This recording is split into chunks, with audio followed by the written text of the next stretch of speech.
আসসালামু আলাইকুম, সবাই কেমন আছেন? আজকে আমি এই জালি লাউটা রান্না করব। এই জালি লাউ কীভাবে ছুলি সেটা দেখাবো।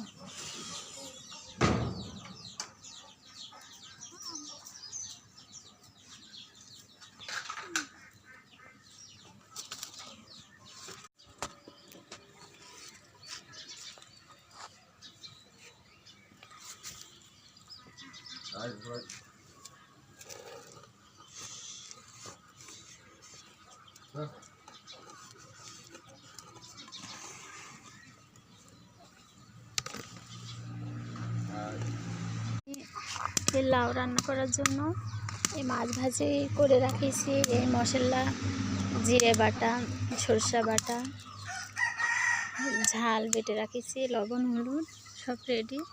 এই তেল গরম হয়ে গেছে, পেঁয়াজ কুচিগুলো দিয়ে দেব।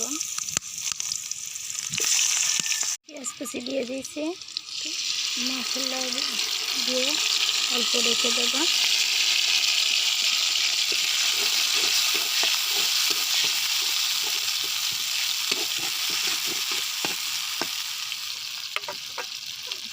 সামান্য লবণ দেব, তো হলুদ দেব।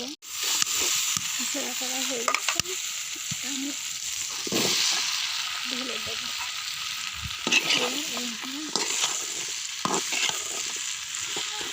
এভাবে নাড়াচাড়া করে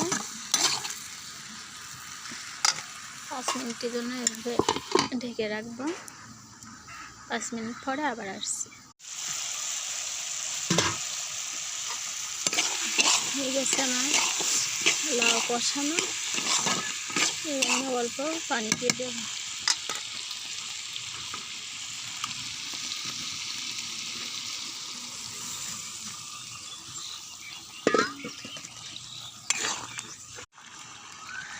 আমার এই মাছগুলো এবার দিয়ে দেব।